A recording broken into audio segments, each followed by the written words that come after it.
ચાલો ત્યારે નમસ્તે વિદ્યાર્થી મિત્રો. હવે ભાઈ આપણા ટાઈમ ટેબલ મુજબ આપણે આની પહેલા જે પણ લેક્ચર હતા એ બધા ભરી લીધેલા છે, બરોબર. એ લેક્ચર છે એ આપણા ગ્રુપમાં આપણે એક પીડીએફ આપી છે ટાઈમ ટેબલની. એમાં તમામ લેક્ચર છે, તમામ ટેસ્ટ છે, બધું આવી ગયેલું છે. છતાં આપણે ફરી વખતે એક વખત મોકલી દઈશું. જે મિત્રો ગ્રુપમાં ન જોડાણા હોય એ ગ્રુપમાં જોડાઈ દેજો, બરોબર. ગ્રુપમાં જોડાવા માટેની લિંક ડિસ્ક્રિપ્શન બોક્સમાં આપેલી છે, અને આ નંબર દેખાતા હોય અહીંયા નીચે ખૂણામાં, બરોબર, એ નંબર પર તમે મેસેજ કરશો તો પણ વોટ્સએપ ગ્રુપમાં જોડાવા માટેની લિંક મળી જશે. હવે ટાઈમ ટેબલ મુજબ આપણે આજના દિવસમાં લોહીના સંબંધ એવો જે પ્રશ્ન પૂછાય એનું આપણે થોડુંક જ્ઞાન લેવાનું છે. એની આપણે થોડીક નાની એવી વાત કરવાની છે. લોહીના સંબંધ એટલે શું? આમાં આપણે ભાઈ કાકા, મામા, માસી, આ બધા જે સંબંધ હોય એ સંબંધની આપણને જાણ હોય તો આ બધા પ્રશ્નો આપણને એકદમ સહેલા લાગે, બરોબર. ઉદાહરણ તરીકે જુઓ, આપણે કેવો પ્રશ્ન પૂછાય તો તમને અહીંયા એવો પ્રશ્ન એક આપેલો છે કે ભાઈ તમારા ભાઈના પિતાની પુત્રી તમારે શું થાય, બરોબર. જેને જવાબ આવડતો હોય એ કોમેન્ટ કરતા જશે, જેને જવાબ નથી આવડતો એ અહીંયા જોતા જશે. હવે જો આમાં પહેલા તો પ્રશ્ન સોલ્વ કરવા માટે છે ને તમારે પોતાની જાતને ત્યાં કમ્પેર કરવાનું કે ભાઈ તમારા ભાઈના પિતાની પુત્રી તમારે શું થાય. તો હું એવું વિચારું આ પ્રશ્નનો જવાબ આપવા માટે. અવાજ આવે છે ભાઈ કમ્પ્લેટ? માઇક મારે ભૂલાઈ ગયું હતું. હાલો હવે કમ્પ્લેટ અવાજ આવતો હશે ભાઈ, બરોબર. ચાલો, તો આમાં ભાઈ તમને એવો પ્રશ્ન પૂછાય કે તમારા ભાઈના પિતાની પુત્રી તમારે શું થાય. તો પહેલા તો હું મારી જાત સાથે જ કમ્પેર કરું કે ભાઈ મારા ભાઈના પિતા એની પુત્રી એ શું થાય એમ હું મગજમાં વિચારું તો મને જવાબ આવડે. હું અહીંથી એમ વિચારું ભાઈ મારા ભાઈ ના પિતા એ તો મારા જ પિતા થયા. હવે મારા પિતાની પુત્રી હોય તો એ મારા ભાઈની બહેન થાય, મારી પણ બહેન થાય. તો અહીંથી જ મને જવાબ મળી ગયો. તો આ રીતે તમે મગજમાં થોડુંક વિચારો તો આ અઘરું રહેશે નહીં. બાકી તમે આ રીતે પણ કરી શકો કે ભાઈ જો સમાન પેઢી હાલતી હોય તો તમે અહીંયા લખી નાખો કે આ તમે અથવા તો હું પોતે. અહીંયા તમને એમ કીધું તમારા ભાઈ એટલે અહીંયા લખી નાખો કે આ હું પોતે છું. પછી તો કે આ મારો ભાઈ. આ જે પછી પેઢી ઉપર જતી જાય ને એમ ઉપર લખતું જવાનું. ચાર્ટ આપણે બનાવવાનો, બરોબર. હવે આપણી નીચે હોય તો એને નીચે લખતા જવાના. જેમ કે મારો પુત્ર તો એ મારી નીચે આવશે, મારા પિતા તો એ મારી ઉપર આવશે. એટલે એ રીતે આપણે ચાર્ટ બનાવતો જવાનો કે ભાઈ તમારા ભાઈના પિતા, તો આ મારા ભાઈના પિતા. હવે મારા ભાઈના પિતા હોય તો એ મારા પણ પિતા થયા, બરોબર. એ તો ફિક્સ થઈ ગયું. હવે તો કે એમની પુત્રી તો એ કોણ થાય? બહેન થાય. કોણ થાય? બહેન થાય. પિતાની પુત્રી આપણે શું થાય? બહેન થાય. તો આ રીતે આપણો જવાબ આવે બહેન. આપણો જવાબ શું આવે? બહેન આવે. આ લીટો ક્યાંક બીજે થઈ ગયો. ચાલો, બરોબર. તો આ પ્રશ્નો સોલ્વ કરવા માટે એક નાનું એવું કોષ્ટક છે, એ તમે ખાસ એટલું મગજમાં ઉતારવાનું છે. જુઓ, અહીંયા તમે છો પોતે, આ તમે પોતે છો એટલું એક પેલા વિચારી લેવાનું. આ તમે પોતે, બરોબર. હવે તો કે કેટલા સંબંધ પૂછાય આમાં? તો એક તો જુઓ તમારા પિતા તરફથી તમને સંબંધ પૂછાય, એક તમારા માતા તરફના સંબંધ પૂછાય, બીજું કે તમારા ભાઈ અને એક તમારા બહેન. આટલા સંબંધ તમને પૂછાય. તો આમાં કઈ રીતે કે જુઓ તમારા પિતા હોય, તમારા પિતા એના પિતા એ તમારે શું થાય? તો કે દાદા થાય. તમારા પિતાના માતા તમારા દાદી, તમારા પિતાના બહેન તમારા ફોઈ, તમારા પિતાના ભાઈ એ તમારા કાકા થાય. આટલું ક્લિયર? હવે માતા સાઈડના તમે સંબંધ જોઈ લો કે ભાઈ તમારા માતા હોય એના પિતા એ તમારા નાના થાય, બરોબર. અમુક આતા કહેતા હોય, નાના કહેતા હોય, જે તમે કહેતા હો, બરોબર. પછી તો કે માતાના માતા એ નાની થાય. પછી માતાના બહેન હોય તો એ આપણા માસી થાય, અને માતાના ભાઈ હોય તો એ આપણા મામા થાય. આટલું ક્લિયર? પછી તો કે અહીંયા બહેન હોય તો બહેનનો પુત્ર હોય એ ભાણેજ થાય, બહેનના પતિ હોય એને બનેવી કહેવાય, બહેનની પુત્રી હોય તો એને આપણે ભાણકી કહેવાય, ભાણી જે આપણે કહીએ, બરોબર. બીજું તમારા ભાઈ હોય તો તમારા ભાઈના પત્ની હોય એને તમે ભાભી કહેશો, તમારા ભાઈના પુત્ર છે તો એ તમારો ભત્રીજો થશે, તમારા ભાઈની પુત્રી હોય તો એ તમારી ભત્રીજી થશે. આટલું ક્લિયર થઈ ગયું, બરોબર. આ ચાર્ટનો ફોટો પાડવો હોય તો પાડી લેજો, આટલું ઇમ્પોર્ટન્ટ છે, બરોબર. ચાલો, હવે આમાં ખાલી પછી આગળનું આવું તમને પૂછાય મામા તો મામાની પત્ની હોય તો એને મામી કહેવાય, બરોબર. કાકાની પત્ની હોય તો એને કાકી કહેવાય. આવું તો આપણને આવડે જ છે. તો બસ આમાં બીજું કાંઈ અઘરું છે નહીં. જોતા જઈએ. જુઓ, અહીંયા આપણને પ્રશ્ન આપ્યો છે કે સુરેશની માતાને 3 પુત્રો છે. જો આ પ્રશ્ન તો કાંઈ અઘરો નથી હો. સુરેશની માતાને 3 પુત્રો છે. પહેલાનું નામ રમેશ, બીજાનું નામ મહેશ, તો ત્રીજાનું નામ શું?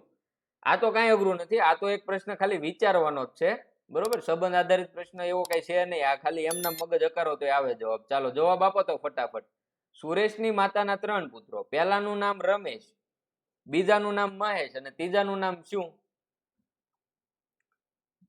સમજણ પડે છે? ત્રીજાનું નામ શું થાય? સુરેશ થાય. શું નામ થાય ભાઈ? સુરેશ નામ થાય. શું કામ ભાઈ? તો કે સુરેશ છે, સુરેશ એની માતાના 3 પુત્રો છે, બરોબર. પહેલાનું નામ તો કે રમેશ છે, બીજાનું નામ તો કે મહેશ છે, તો ત્રીજાનું નામ શું થયું? તો કે ત્રીજો તો સુરેશ પોતે જ છે ને ભાઈ, બરોબર. તો એ જવાબ આવશે સુરેશ. તો આ રીતે ક્યારેક મગજ વાપરવું પડે એવા પણ પ્રશ્નો પૂછાઈ જતા હોય છે, બરોબર. ચાલો, તો થોડુંક એક્ટિવ માઇન્ડથી તમારે વિચારવાનું હોય, બીજું કાંઈ અઘરું હોતું નથી. હવે એક આપણે આ સંબંધ આધારિત પ્રશ્ન જોઈએ એ પહેલા જે મિત્રો ભાઈ NMMS અને જ્ઞાન સાધના પરીક્ષાની તૈયારી કરતા હોય ને, તો તમારે માર્કેટમાંથી 2 અલગ અલગ NMMS અને જ્ઞાન સાધનાની અલગ અલગ બુક લેવાની જરૂર નથી, બરોબર.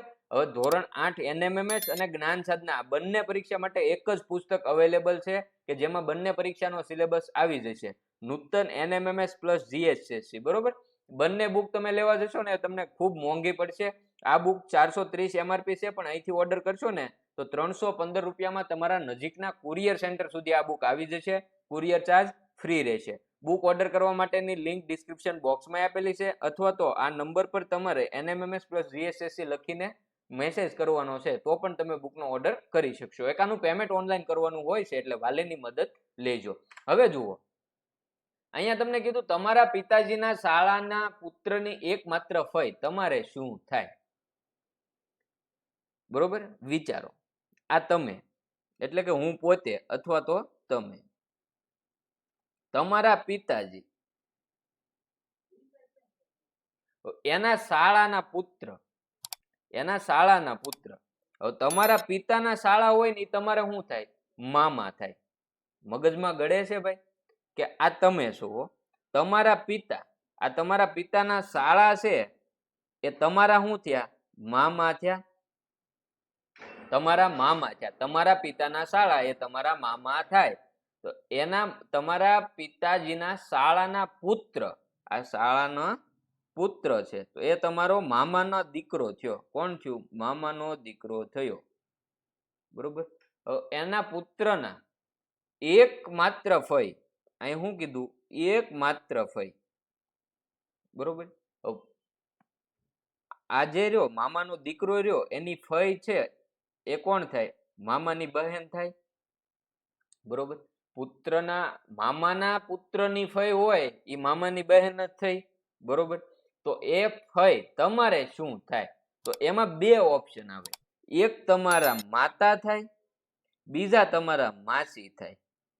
પણ તમને અહીંયા એવું કીધું કે એકમાત્ર ફઈ કીધું. એકમાત્ર ફઈ કીધું તો એ તમારા મમ્મી પોતે જ થયા, બરોબર. કારણ કે તમારા મમ્મીના બીજા બેન છે જ નહીં, તો તમારા માસી તો થવાના નથી. એટલે અહીંયા જવાબ આવશે માતા. અહીં શું જવાબ આવશે? માતા. વિકલ્પ એ આપણો સાચો જવાબ થશે, બરોબર. તો આ રીતે તમારે થોડુંક વિચારવું પડશે. તમારે પોતાને કમ્પેર કરીને વિચારશો તો જવાબ આવશે, નહીતર જવાબ આવશે નહીં. એના પછી જુઓ, વિજયનો એક ભાઈ રોહિત છે. તમને શું કીધું? આ વિજય, એનો એક ભાઈ છે રોહિત. પછી તો કે વિજય છે ને, વિજય એ જનકનો પુત્ર છે. આ વિજય છે એ જનકનો પુત્ર છે, બરોબર. હવે તો કે શિખર છે એ જનકના પિતા છે. તો આ શિખર, વિજય અને રોહિત એ 2 ભાઈ છે. વિજયના પિતા જનક છે, બરોબર. અથવા તો વિજય એ જનકનો પુત્ર થઈ ગયો. હવે તો કે શિખર એ જનકના પિતા છે. તો શિખરની ઉપર શિખર છે એની નીચે જનક આવશે, જનકની ઉપર શિખર આવશે. તો શિખર છે એ જનકના પિતા છે. આટલું ક્લિયર. હવે તમને એવું કીધું કે આ રોહિત છે એનો શિખર સાથે શું સંબંધ છે? રોહિત એ શિખરનો શો થાય. તો હવે જુઓ, આ વિજય છે એના પપ્પા જનક છે, વિજય રોહિતનો ભાઈ જ છે, તો રોહિતના પિતા પણ જનક થયા. આટલું ક્લિયર? રોહિતના પિતા જનક, તો શિખર છે એ કોણ છે? તો કે રોહિતના પિતાના પિતા. તો આપણા પિતાજીના પિતાજી એ આપણે શું થાય? દાદા થાય. તો આ શિખર છે એ રોહિતના દાદા થયા. પણ આપણને શું કીધું કે રોહિત છે એ શિખરનો શું થાય? તમને એમ કીધું શિખર રોહિતનો શું થાય? તો શિખર છે રોહિતનો દાદા, રોહિતના દાદા થાય. આપણને કીધું રોહિત શિખરનો શું થાય? તો રોહિત છે એ શિખરને શું થાય? પૌત્ર થાય. શું થાય? પૌત્ર થાય. એટલે કે દીકરાનો દીકરો હોય એને પૌત્ર કહેવાય. બરોબર? પુત્રનો પુત્ર એ પૌત્ર. બરોબર? તો શિખરના દીકરાનો દીકરો રોહિત છે, એટલે રોહિત છે એ શિખરનો શું થાય? પૌત્ર થાય. તો અહીંયા આપણો જવાબ આવે પૌત્ર.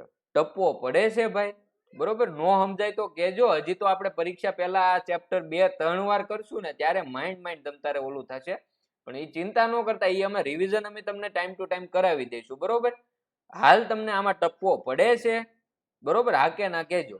હવે જુઓ, હજી એક જુઓ. હવે એક આવો પ્રશ્ન ક્યારેક પૂછાય કે એક ફોટા તરફ ઈશારો કરી રમેશે કીધું કે તે મારા મામાની એકની એક બહેનની દીકરીના પિતાના નાના ભાઈનો ફોટો છે.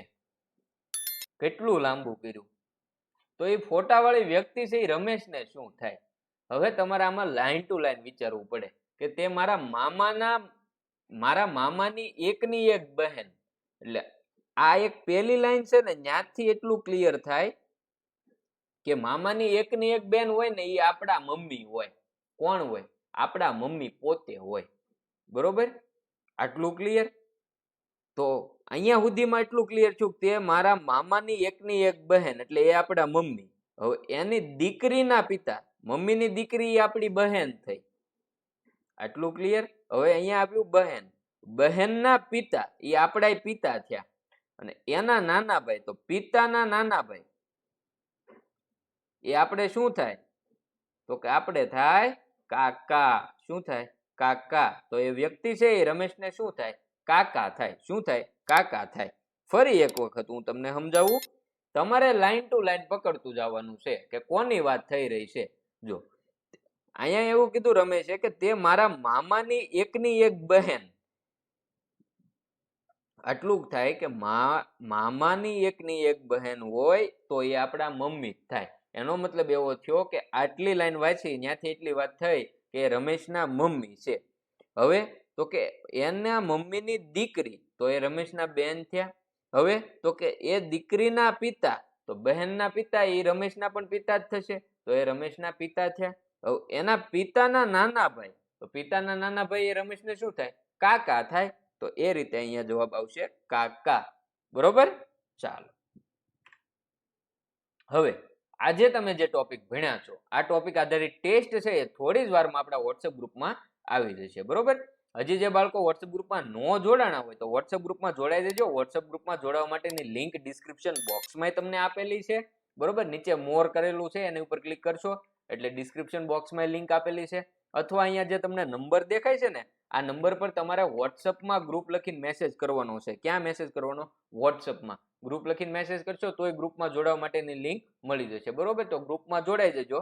Test, time table, video lecture આ બધું આપણે ગ્રુપમાં આવતું હોય છે. બરોબર? તો ફરી મળીશું. આગળનું ટાઈમ ટેબલ મુજબ જે વિડીયો આવતો હોય એ પ્રમાણે આપણે આગળના લેક્ચરમાં મળીશું. બાકી આમાં ન સમજાણું હોય તો શરમ રાખતા નહીં. બરોબર? મેસેજ અથવા તો કમેન્ટ કરી દેજો કે ભાઈ આ વસ્તુ મને નથી સમજાણું, તો અમે એ સમજાવવા માટે કંઈક બીજો પ્રયત્ન કરીએ. તમે બોલશો જ નહીં તો અમને ખબર પડશે નહીં. એટલે નો સમજાય એ પ્રેમથી કહી દેજો. બાકી વિડીયોને લાઈક કરી દેજો. ચેનલ સબસ્ક્રાઇબ કરવાની બાકી હોય તો સબસ્ક્રાઇબ કરી દેજો. તમારા જે પણ મિત્રો હોય અને આ તૈયારી કરતા હોય તો એમના સુધી આપણા વિડીયો પહોંચાડી દેજો. બરોબર? આપણે ફ્રીમાં કરાવીએ છીએ. આગળના લેક્ચર સાથે મળીશું. અત્યારે હવે રજા લઈએ.